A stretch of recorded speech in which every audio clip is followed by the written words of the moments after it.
Hey guys, and welcome back to my channel, DocLizzieDPT. Today we are going to be going over how to reconnect to your pelvic floor and your core just after you've had your little bundle of joy. So this is for someone who is maybe 2-3 weeks postpartum, and this is exactly where you want to start. So make sure you like and comment below so I know how you liked these videos or what you want to know more of, and don't forget to subscribe to my channel. Let's get started.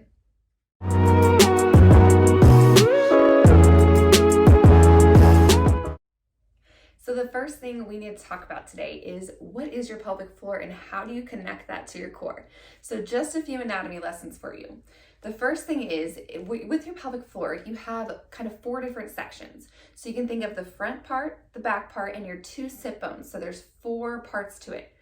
Those 4 parts need to come together like a claws lifting up and engage. So when we talk about doing a Kegel, we're talking about doing a Kegel in the front and the back side of your pelvic floor. So that means holding your pee and your gas at the same time and thinking of those 2 sit bones coming together. So I like to visualize one of those claws that go and pick up those stuffed animals. Think about it grabbing something, lifting up as it's holding, and then it will immediately let go as it goes down too. So 2 very important parts. The thing with postpartum is we just become so disconnected with our core. Our core has stretched, it's made a ton of room for our bundle of joy to make its nice little home. But once they're gone and out of there, then we're kind of just lost with that area. So the first few weeks are really just about reconnecting to your core. We're not trying to give you the 6-pack ab muscles yet. That still is definitely possible. But these first few weeks and even months are just for you to kind of retrain your body and reconnect that mind-muscle connection. So the first thing we have to talk about is breathing. This is how you reconnect to your pelvic floor and your core. With your core, you have different muscles that are important to know. So the first one is your transverse abdominis. If you are postpartum and have been researching a lot about core healing and diastasis healing, then I'm sure you've heard the muscle, the transverse abdominis. This is a muscle that goes from your linea alba here and it wraps around towards the back side of your body. This is the muscle, it's called the corset muscle. It is going to contract and kind of squeeze everything together and give you that stability that your abdomen needs. So when we're talking about pressurization or intra-abdominal pressure, this transverse abdominis is what's going to help really create that.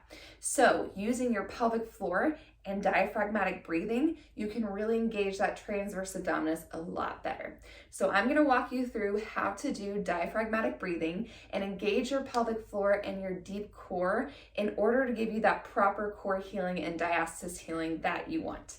So let's get started here. So the way I like to start teaching diaphragmatic breathing is on your back. There are lots of different positions to practice the breathing, but it's just pretty simple to start on your backside and then work into other positions. So we're gonna lay onto our backs here. And the first thing I want you to do is you want to align your rib cage with your pelvis. So if you have an open, what is called an open scissor kind of position, then you're not putting your diaphragm and your pelvic floor in a great position to have that pistoning kind of effect that we want. So we want those 2 to flow up and down by contracting and relaxing instead of being open, kind of like that scissor and just not really working how we want it to. So you want to align that rib cage so you're not flaring up like this. You're pushing those rib cages down just a little bit without bearing down here and lifting up your shoulders. And then same thing with your pelvis.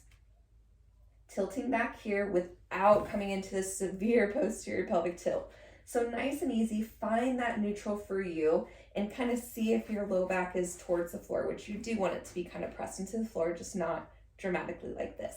If you do this, it can kind of lead to what's called doming or coning, and that's when you put too much pressure through that midsection, which is usually weaker after having a baby, and that can lead to more diastasis issues and not properly engaging your transverse abdominis. So we're aligned here, and the first thing we have to talk about is our inhale. So as you inhale, your diaphragm is contracting and pulling down, your lungs are opening to fill with air. Your pelvic floor is relaxing on the inhale, which is very important postpartum as well. You have to be able to contract and relax your pelvic floor. So the inhale is just as important as the exhale contraction. So Take your hands, place them in a C. You're going to put it around the bottom part of your rib cage here. As you inhale, I want you to think of 360-degree inhale. So taking your hand, going all the way around that C, front, middle, and back. You're expanding all through the abdomen there instead of just through the chest here, okay? So placing those ribs on the bottom part of that rib cage, I want you to give me a nice big inhale here. And just exhale gently. If you need to, place one hand on your belly, one hand on your chest, and just see if you can feel your belly rise as well. Let's do another inhale. And exhale. One more time. Inhale. And exhale. So this takes practice, being able to inhale 360 degrees. You can also take a TheraBand, wrap it around the bottom of your rib cage, which will help give you that kind of cueing and feedback to expand all the way around. So if you notice you're expanding just through the front side here, really focus on that lateral rib cage expansion. Okay, now we're gonna get into the exhale portion. So as you start to exhale, this is when you initiate that Kegel, and you're doing that front and back side Kegel with those two sit bones coming together. So as you initiate the exhale, it starts with the Kegel. So we're gonna start there and then add to it. So first, give me that nice big inhale here. Exhale with the Kegel.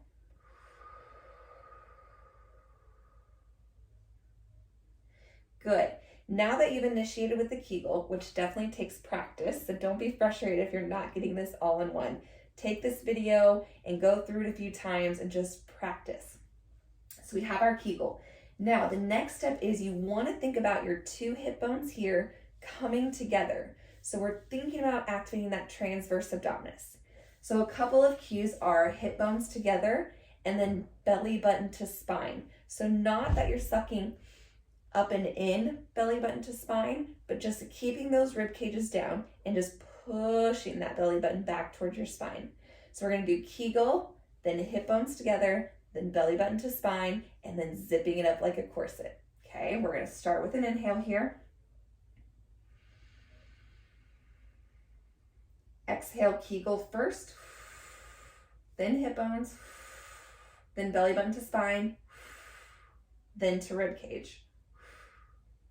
So it's kind of segmental as you're thinking of a zipper starting from your pubic bone all the way up to your rib cage. So we're going to try to put this all together and do 3 in a row. Let's start with an inhale. Exhale, Kegel, hip bones, belly button to spine, rib cage. Again, inhale. Exhale.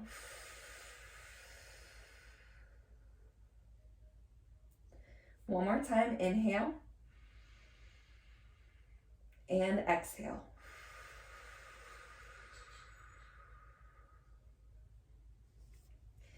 Awesome job, guys. So just a couple of cues for you. When you are doing an exhale, you can also think about either using an S breath or a pursed lip. So that means if you're using an S breath, then you're going If you're using more of the pursed lip, then it's going to be inhale, exhale. By doing those two kind of breathing techniques, you can more control your exhale and allow your muscles to work just a little bit more. So now that we have gone over how to do an inhale and how to do an exhale with diaphragmatic breathing, it's time to just practice. This really does take practice and it takes a lot of effort. It takes a mental connection to, can I feel that Kegel? Can I feel my deep core? Do I feel my ribcage expanding and contracting? So take some time, give yourself maybe 5 minutes a day to even just work on this breathing. And I promise this is definitely the foundation that you need to build that strong core without having issues such as incontinence, pain in the pelvic area, and issues like that down the road. So start with the foundation and your body will thank you. I hope you guys enjoyed this video and found it helpful. Definitely send it to any mama who needs this, who is a couple weeks postpartum even if they're 5 years postpartum and have never connected to their core or pelvic floor, this is exactly where they need to start. So thanks for watching, and again, make sure you like and comment below and subscribe to my channel. Thanks, guys.